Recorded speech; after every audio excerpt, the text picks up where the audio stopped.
Hello everyone, welcome to exam info academy. UPHESC विज्ञापन संख्या 51 सामान्य ज्ञान की हम तैयारी करवा रहे हैं। अभी तक जो 2 यूनिट चल रही थी वो यूनिट 5 थी, हिस्ट्री और ज्योग्राफी की, और एक यूनिट फर्स्ट थी करंट अफेयर्स की। यूनिट नेक्स्ट हम स्टार्ट करेंगे आज से, यूनिट 3 है ये सिलेबस के हिसाब से। आईसीटी मतलब इंफॉर्मेशन एंड कम्युनिकेशन टेक्नोलॉजी। छोटा सा पार्ट है, बहुत ज्यादा लेक्चर्स इस यूनिट के नहीं होंगे और 6 to 7 क्वेश्चंस आउट ऑफ 30 इसमें से आपसे पूछे जाते हैं, हर बार पूछे जाते हैं। जो साइंस के टच में होते हैं कंप्यूटर के, वो बड़े आसानी से कर लेते हैं, लेकिन जो टच में नहीं होते उनके लिए उतने ही मुश्किल हो जाते हैं। जितने जो टच में उनके लिए आसान है और जितने जो टच में नहीं है, ह्यूमैनिटी सब्जेक्ट है, आर्ट साइड सब्जेक्ट है, तो उनके लिए फिर ये डिफिकल्ट हो जाता है। वैसे ऐसी संख्या बहुत कम स्टूडेंट की होगी जो टच में ना हो, आजकल तो सभी डिजिटल है तो सभी टच में होते ही हैं, लेकिन फिर भी इसे भी कंसीडर हम कर रहे हैं, ज्यादा लेक्चर्स इसमें होंगे नहीं। सिलेबस के हिसाब से बात करें तो इस यूनिट में 3 पार्ट आते हैं। आईसीटी का मीनिंग क्या है, एडवांटेजेस क्या है, डिसएडवांटेजेस क्या है। फर्स्ट टॉपिक ये है। सेकंड है basics of internet and emailing, and third one general abbreviations and terminology, मतलब फुल फॉर्म आपने पूछ ली, इस तरह से क्वेश्चन है। चलिए, ये आईसीटी का लेक्चर फर्स्ट है, स्टार्ट करते हैं इसे। सबसे पहले आईसीटी का मीनिंग पर हम आएंगे। सूचना एवं संचार प्रौद्योगिकी मतलब ICT, information and communication technology. कई बार तो यही पूछा गया था आईसीटी में सी का मीनिंग क्या है, तो कम्युनिकेशन है। बच्चों ने कई बार कंप्यूटर लिख देते हैं क्योंकि मेनली इसमें वही होता है, तो उन्होंने कम्युनिकेशन की जगह क्या भर दिया, कंप्यूटर, तो गलत हो गया। कम्युनिकेशन फुल फॉर्म पे ध्यान दीजिएगा। आगे बढ़ते हैं।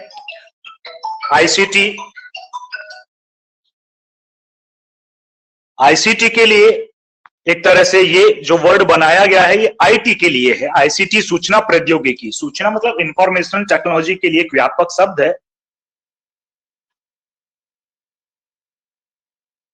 जो internet, wireless network, cellphone, computer, software, middleware, video conferencing, social networking, आप समझते हैं, इस और अन्य मीडिया अनुप्रयोगों और सेवाओं को सक्षम करने वाले सभी संचार तकनीकी को संदर्भित करता है। तो आईसीटी का ये मतलब है, मतलब total communication, information and communication. ICT का उपयोग मीडिया प्रौद्योगिकी के अभिसरण जैसे कि कंप्यूटर नेटवर्क के साथ ऑडियो विजुअल और टेलीफोन नेटवर्क के संदर्भ में भी किया जाता है, आप समझते होंगे। आगे बढ़ते हैं। आईसीटी के लाभ मतलब इसके एडवांटेजेस क्या है। गति, समय और पैसा बचाया जा सकता है, काम तुरंत होते हैं, सूचना यहां से वहां तुरंत भेजी जाती है, तुरंत पहुंच भी जाती है क्योंकि यह जानकारी को स्थानांतरित करने के लिए बहुत तेज है।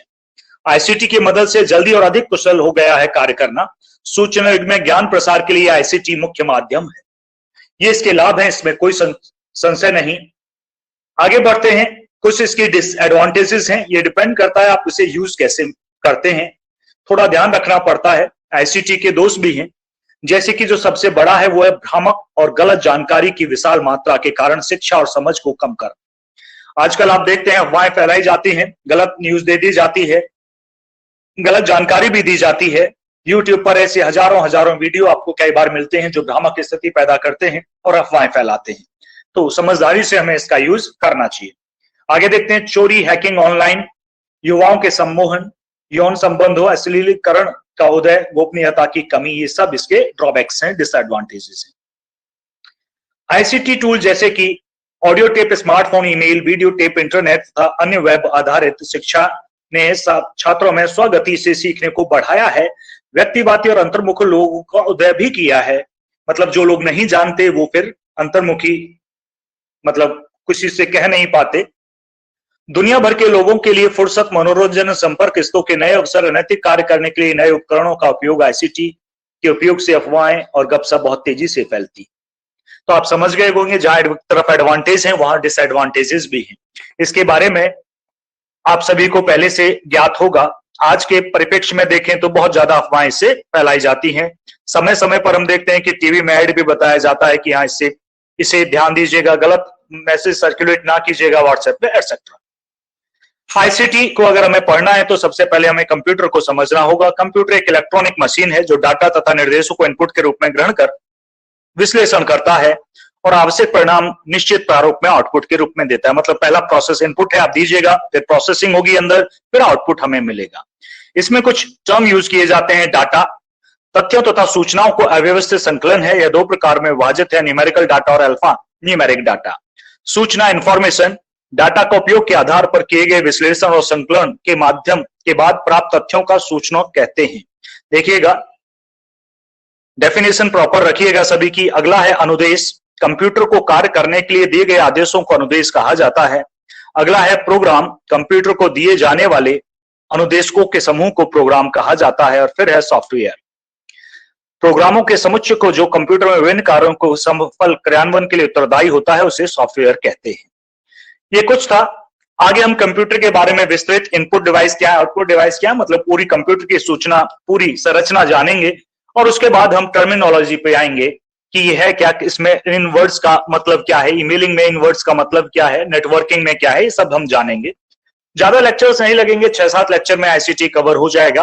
तो बने रहिएगा साथ में। चैनल को सब्सक्राइब करिए और शेयर भी कीजिएगा। धन्यवाद।